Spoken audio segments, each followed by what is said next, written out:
Olá pessoal, eu estou aqui hoje para contar uma história que aconteceu há muito, mas muito tempo atrás. É sobre o tempo e o relevo. Vamos conhecer?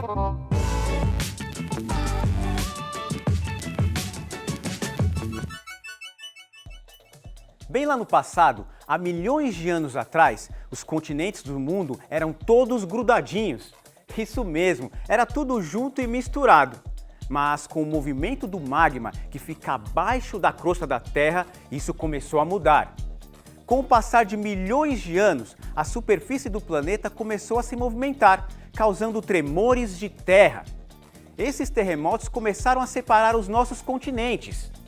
Você já ouviu falar numa palavra? Opa, uma não, duas palavras? Placas tectônicas. O Brasil está apoiado em cima de uma dessas placas. Eu vou te mostrar. Nesse mapa, podemos ver essas linhas que mostram os limites das placas tectônicas. Elas estão sempre se movimentando, bem devagar. O Brasil está em cima da placa sul-americana. Ela é vizinha da placa de Nazca. Interessante, não é mesmo? Para entendermos um pouco mais sobre os movimentos das placas tectônicas, eu vou utilizar algumas bolachas recheadas ou biscoitos recheados. Depende do local onde você estiver no Brasil. Afinal de contas, falamos de maneiras diferentes, não é mesmo? Os movimentos das placas tectônicas são de três tipos: os movimentos transformantes, os divergentes e os convergentes. Calma, será fácil de entender. Vamos fazer uma mágica? Olha só, eu estou com uma bolacha aqui, ó. Vamos agora destacar ela. Desta maneira aqui, ó. Agora, eu preciso quebrar no meio, assim, e colar de forma que os pedaços possam ficar separados. Eu vou mostrar, desta maneira aqui, ó.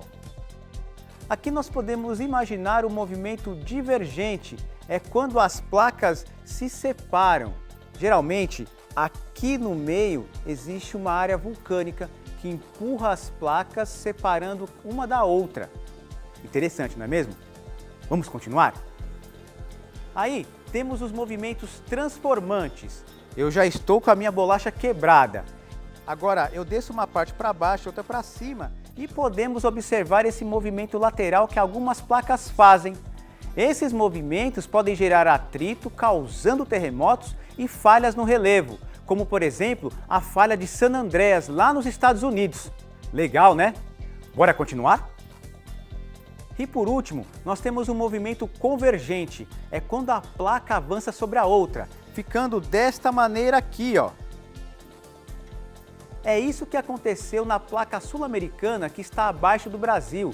Ela se chocou com a placa de Nazca, provocando terremotos e erupções vulcânicas violentas.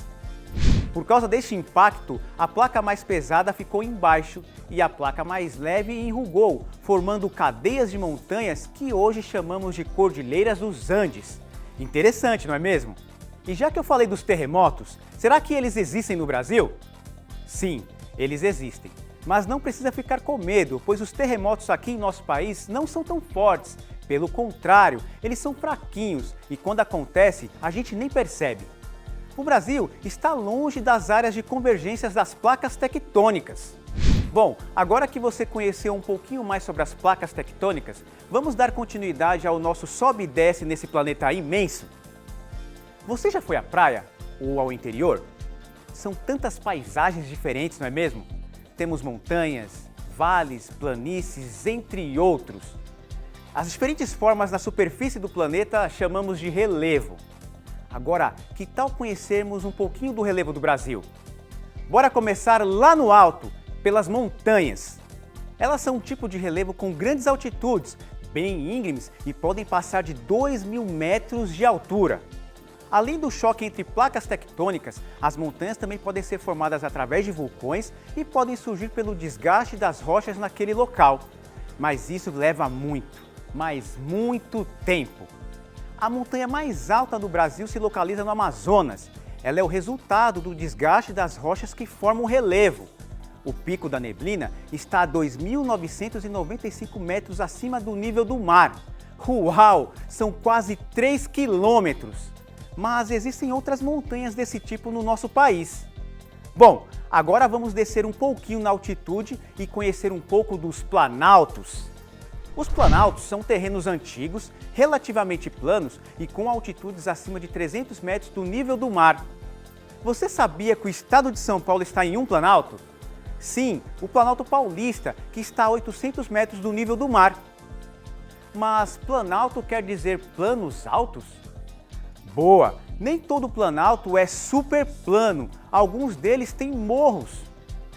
Por exemplo, a Chapada Diamantina se localiza no Planalto Atlântico. Mas por que é uma chapada? Olha só o topo como é plano. Este topo plano é o resultado do intemperismo. Bom, a palavra parece complicada, mas não se assuste.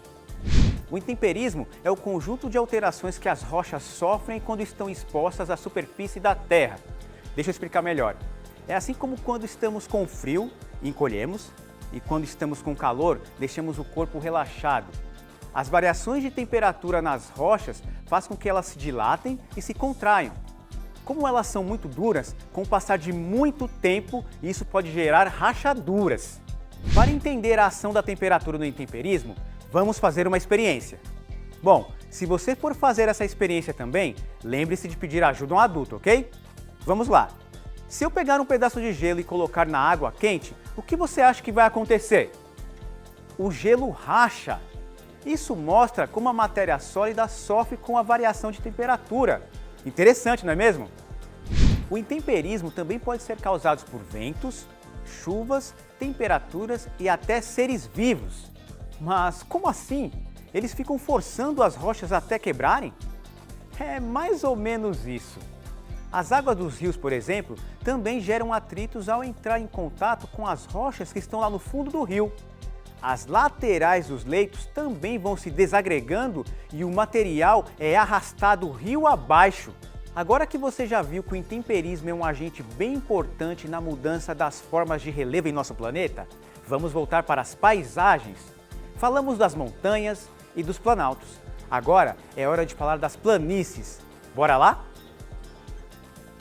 Agora chegamos na maior planície alagada do nosso planeta, a planície do Pantanal, que está no Mato Grosso. Como o próprio nome diz, as planícies são formadas por regiões bem planas e com baixas altitudes. O litoral brasileiro também é formado por planícies.